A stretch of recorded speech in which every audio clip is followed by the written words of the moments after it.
Et si l'amour vous tombait dessus, au pire moment possible? Et si celle qui rallumait un feu en vous, appartenait déjà à un autre? Et si cet autre était votre propre cousin? Il s'appelle Samuel. Veuf. Père de famille. Un homme qui croyait avoir fait la paix avec son passé. Jusqu'au jour où il la rencontre. Ce n'est qu'un regard. Une conversation banale. Mais certains désirs ne demandent qu'une étincelle. Et quand l'amour devient une trahison? Que reste-t-il à sauver? L'amour a un prix. Mais que faire, quand ce qu'on désire le plus est aussi ce qui peut tout détruire? Bienvenue dans l'histoire de Samuel. Un homme sur le point de tout perdre pour un amour qu'il n'a jamais cherché. Mais ne regarde pas cette vidéo si tu n'es pas prêt à ressentir chaque émotion, chaque doute, chaque battement de cœur interdit. Le moteur de la voiture ronronnait doucement alors que Samuel longeait la route bordée de pins menant à la maison de vacances familiale. Le soleil de fin d'après-midi jetait une lumière dorée sur le lac, dont la surface miroitait entre les arbres.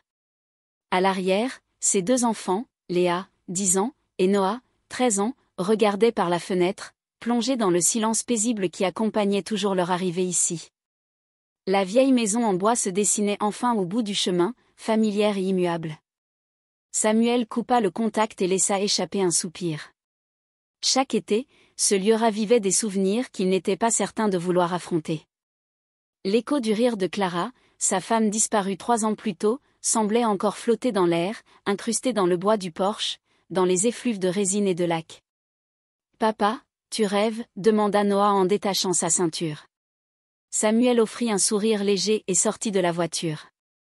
Il savait qu'il devait être fort pour eux. Comme toujours.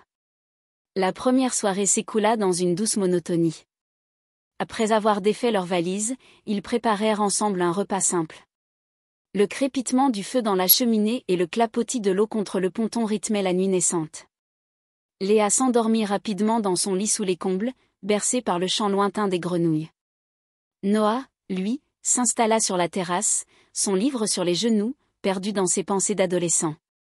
Samuel, quant à lui, resta éveillé bien plus tard, une tasse de café refroidissant entre ses doigts. Il regardait le lac, l'esprit embué de souvenirs. Revenir ici était à la fois une bénédiction et une torture. Le lendemain matin, alors que les enfants dormaient encore, Samuel décida de marcher jusqu'à la boulangerie du village. L'air était frais, empli d'une odeur de pain et de terre humide. Lorsqu'il poussa la porte de la petite pâtisserie locale, une clochette tinta doucement. L'odeur enivrante du pain chaud et de la vanille l'accueillit. Il y avait peu de monde à cette heure, et il s'approcha du comptoir sans vraiment prêter attention au visage autour de lui. « Un café allongé et 2 croissants, s'il vous plaît. Vous avez l'air d'avoir besoin d'un espresso plus tôt. » La voix féminine était chaude, légèrement amusée. Samuel leva les yeux et la vit. Une femme aux cheveux châtain clair relevés en un chignon négligé se tenait derrière le comptoir. Son regard, d'un vert profond, était empreint d'une vivacité tranquille.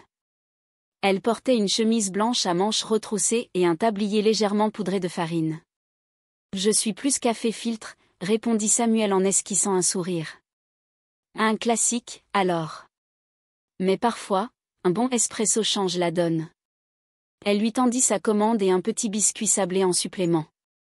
Un cadeau de la maison. Ça s'appelle un « petit bonheur du matin ». Samuel prit le biscuit entre ses doigts, intrigué. Je vais considérer ça comme un présage. Elle éclata de rire, un son léger qui sembla effleurer quelque chose en lui, une note oubliée. Je m'appelle Elena. Samuel. Leur regard se fixa une seconde de trop. Quelque chose passa entre eux, subtil et indéfinissable. Un battement suspendu, une promesse silencieuse. Sur le chemin du retour, Samuel marchait lentement, sa tasse de café encore tiède entre les mains. Il n'avait pas ressenti une telle légèreté depuis longtemps. C'était un simple échange, une rencontre banale.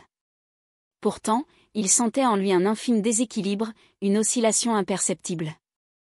Il repensa à son sourire, à ce regard pétillant qui tranchait avec la douceur de son ton. Elena semblait être une femme qui savait écouter et rire à la fois. Une rareté dans son monde devenu trop silencieux. Mais ce trouble, il le repoussa. Il n'était pas ici pour ça. Les jours suivants furent ponctués de petites routines réconfortantes. Noah et Léa retrouvaient leur Marc, entre baignades dans le lac et parties de cartes sur la terrasse. Samuel, lui, travaillait depuis la véranda, son ordinateur ouvert sur des articles en attente d'être peaufinés. Et puis, presque inconsciemment, il retourna à la pâtisserie. De retour pour un « petit bonheur du matin » lança Elena en relevant les yeux. Cette fois, il remarqua une minuscule tache de farine sur sa joue.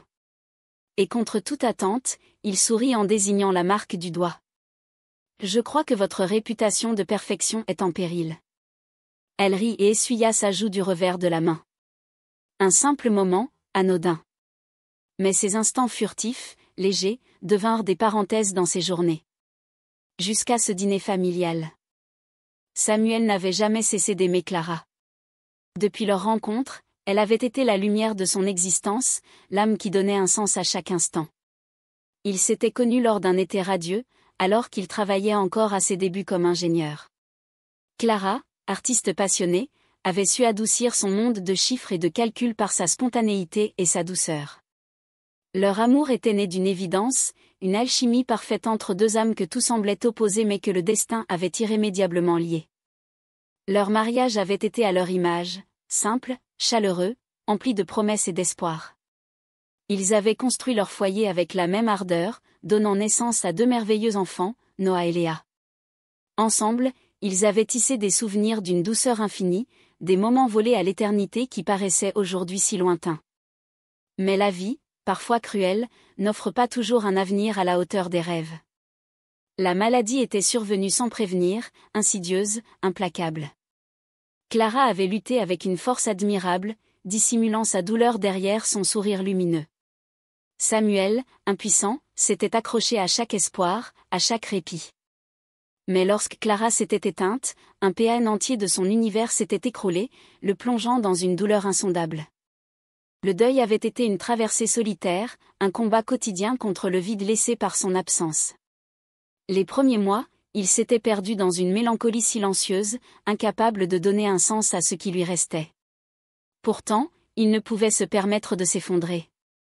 Noah et Léa avaient besoin de lui, et c'était pour eux qu'il avait décidé de se relever.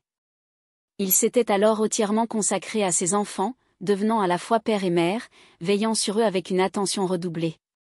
Il avait appris à coiffer les cheveux de Léa, à préparer les plats préférés de Noah, à écouter leurs peines et leurs joies avec une patience infinie. Le travail, quant à lui, était devenu son refuge, une échappatoire nécessaire pour ne pas sombrer. Mais malgré son dévouement, le vide laissé par Clara restait béant. Chaque rire de ses enfants lui rappelait son absence, chaque soir silencieux lui pesait. Pourtant, il avançait, pas après pas, reconstruisant sa vie autour de ceux qu'il aimait encore plus que tout. Aujourd'hui encore, Clara vivait dans chacun de ses souvenirs, dans les petites habitudes qu'il conservait sans s'en rendre compte. Et même si le chagrin ne le quittait jamais totalement, il savait qu'il devait continuer. Pour Noah, pour Léa, et pour honorer l'amour qu'il avait partagé avec elle. Quant à Elena, elle vivait à des kilomètres de là, dans un petit village où le temps semblait s'écouler plus lentement. Chaque matin, elle se levait à l'aube, avant même que les premiers rayons du soleil ne percent l'horizon, pour rejoindre la boulangerie familiale. L'odeur du pain chaud emplissait la rue principale, attirant les premiers clients du jour, des habitués qui connaissaient Elena depuis son enfance. Elle les saluait avec un sourire sincère, échangeant quelques mots sur la météo ou les nouvelles du village, avant de retourner à son pétrin. Depuis son adolescence, elle rêvait d'ailleurs, de grandes villes animées, de nouvelles expériences, mais elle s'était attachée à ce coin de campagne et aux visages familiers qui l'entouraient. Pourtant, au fond d'elle, un léger regret persistait, une impression d'être passée à côté d'une autre vie. Elle se rassurait en se disant qu'elle aimait son métier, qu'il apportait du réconfort aux autres, mais parfois, en regardant l'horizon, elle se demandait ce qu'elle aurait pu être si elle avait suivi une autre voie. Sa relation avec Alex, son compagnon de longue date, était elle aussi marquée par ces questionnements. Ils s'étaient aimés avec la fougue de la jeunesse, bâtissant des projets communs avec insouciance. Mais les années passant, quelque chose s'était fissuré. Alex, bien que toujours tendre, semblait moins présent, plus préoccupé par ses propres ambitions. Les conversations s'étaient faites plus brèves, les silences plus lourds. Elena sentait que quelque chose leur échappait, mais elle n'osait pas encore mettre de mots sur cette distance qui s'installait insidieusement entre eux. Elle continuait pourtant à espérer, à croire que tout pouvait encore s'arranger, que le quotidien, avec ses routines et ses gestes répétés, finirait par les rapprocher de nouveau. Mais au fond d'elle, une voix lui soufflait que le changement était inévitable, qu'elle devait trouver la force d'affronter ses doutes et de comprendre ce qu'elle voulait vraiment pour elle-même. Le samedi soir, son cousin Alex arriva à la maison de vacances avec d'autres membres de la famille. Alex, c'était l'extraverti charismatique, l'aimé de tous, celui qui rendait chaque moment vivant. Sam. Toujours aussi sérieux, hein? Lança-t-il en lui donnant une tape dans le dos. Samuel sourit, retrouvant cet équilibre fragile entre complicité et nostalgie. Mais son monde vacilla lorsqu'Alex attira une silhouette près de lui. « Je te présente Elena, ma compagne. » Le cœur de Samuel se serra. C'était elle. L'air lui manqua brièvement. Elena, la femme au croissant, au regard rieur. La femme qui, il y a quelques jours encore, le troublait sans qu'il ose le nommer. Elle, figée, les yeux légèrement écarquillés, mais retrouvant bien vite son masque de sérénité. « Samuel » murmura-t-elle en esquissant un sourire. Alex n'avait rien remarqué. Il continuait, insouciant, à parler de son voyage, des projets qu'il avait pour eux. Samuel hocha la tête, silencieux. Un orage grondait en lui, mais il était seul à l'entendre. La soirée se déroula dans une atmosphère étrange. Samuel et Elena évitaient soigneusement de croiser leurs regards trop longtemps. Mais les silences étaient lourds. Chaque rire d'Alex était une gifle. Chaque sourire d'Elena un vertige. Quand vint le moment du dessert, Samuel se leva discrètement et sortit sur la terrasse. L'air nocturne était frais, chargé d'humidité. « Vous fuyez ?» La voix d'Elena était douce, mais il y perçut une pointe d'émotion contenue. Il ne se retourna pas tout de suite. « Je ne peux pas. » Elle s'approcha, lentement, jusqu'à se tenir à côté de lui. Leurs épaules se frôlaient presque. « Je ne savais pas que tu étais son cousin, » souffla-t-elle. « Et moi, je ne savais pas que tu étais avec lui. » Silence. Leurs ombres s'étiraient sur le bois du ponton. « Je suis avec Alex, mais... » Samuel tourna enfin la tête vers elle. « Mais quoi ? Mais ce trouble, ce battement suspendu ? Mais ce que nous ressentons ? » Elle ne finit pas sa phrase. Elle n'en avait pas besoin. Le lendemain matin, Samuel voulut partir. Il ne pouvait pas rester là, pris dans cet étau. Mais Noah et Léa aimaient trop cet endroit. Il ne pouvait pas les priver de ce dernier été insouciant. Alors il resta. Et le jeu dangereux continua. Chaque repas en famille devenait un supplice. Chaque fois qu'Elena entrait dans la pièce, Samuel sentait son cœur se contracter. Il s'obligeait à détourner les yeux, à ne pas répondre à ses silences chargés. Mais il ne pouvait pas lutter contre ce qui grandissait en lui. Et puis, il y eut cette nuit. Le ciel était chargé de nuages, la terrasse baignée d'une lumière blafarde. Il entendit un bruit de pas Elena. « Je ne dors pas. »« Moi non plus. » Le souffle d'Elena tremblait légèrement. Samuel fit un pas vers elle. Ils étaient trop proches. « Samuel » Elle avait murmuré son nom comme une confession. Ce fut elle qui combla la distance. Un baiser. Lent. Empli de retenue et de feu contenu. Ils se séparèrent presque aussitôt, mais c'était trop tard. Lors d'un dîner en famille, Alex, joyeux, annonça à haute voix. « J'ai une grande nouvelle. Je vais demander Elena en mariage. » Un silence tomba sur la pièce. Samuel sentit un poids écrasant dans sa poitrine. Elena, elle, devint livide. Il ne put s'en empêcher. « Alex !» Son cousin leva les yeux vers lui, surpris. Samuel inspira profondément, puis lâcha enfin la vérité. « Je l'aime. » Un chaos s'ensuivit. Alex, fou de rage. La famille sous le choc. Elena en larmes. La fracture était irrémédiable. Le soir où Samuel fit sa déclaration, l'atmosphère de la maison changea brusquement.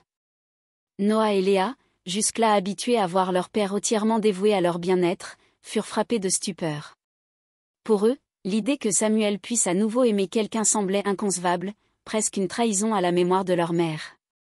Noah, d'un ton dur, fut le premier à réagir. « Tu crois que maman aurait voulu ça ?» Léa, plus silencieuse, baissa les yeux, les larmes menaçant de couler. Samuel tenta de leur expliquer qu'aimer de nouveau ne signifiait pas oublier Clara, mais la blessure était vive et les tensions s'installèrent durablement. Les jours suivants furent marqués par un silence pesant. Noah se renferma, évitant les repas en famille, tandis que Léa oscillait entre tristesse et incompréhension. Samuel, de son côté, doutait. Avait-il eu tort d'espérer un bonheur à nouveau ? Devait-il tout sacrifier pour préserver l'équilibre fragile de sa famille ?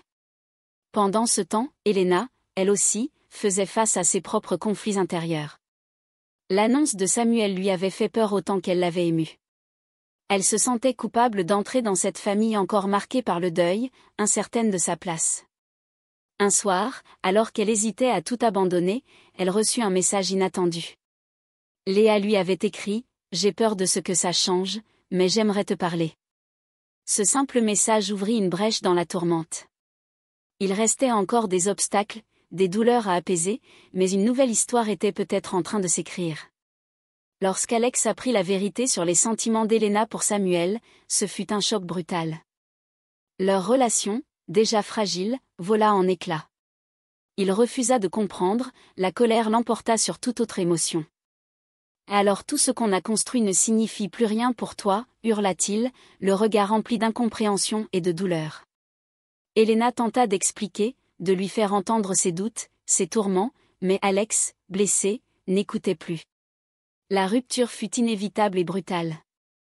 Les familles des deux jeunes gens, profondément ancrées dans le village, furent déchirées par cette séparation. Les parents d'Alex prirent immédiatement son parti, considérant Helena comme une traîtresse, tandis que la propre famille d'Helena peinait à comprendre son choix. Certains villageois chuchotaient sur son dos, alimentant les rumeurs. Helena se retrouva isolée, confrontée aux conséquences de sa décision. Mais au fond d'elle, malgré la douleur de la rupture, elle savait qu'elle avait suivi son cœur. Il ne restait plus qu'à affronter l'avenir, aussi incertain soit-il. Quelques jours plus tard, Samuel se retrouva seul sur le ponton, face au lac, au coucher du soleil. Il avait tout perdu, la confiance d'Alex, l'équilibre familial, la paix du passé. Mais il avait Helena. Elle arriva, silencieuse, et s'assit à côté de lui. « Je suis là. » Samuel regarda l'eau, l'infini devant lui. L'amour venait toujours avec des conséquences. Il serra la main d'Helena dans la sienne. Et face au lac, ils laissèrent le silence parler pour eux. Le lac, lui, restait immuable, paisible en surface, indifférent aux tempêtes des hommes. Si vous avez aimé l'histoire, laissez un commentaire, dites-moi ce que vous auriez fait à la place de Samuel. Et surtout, abonnez-vous pour d'autres histoires aussi poignantes.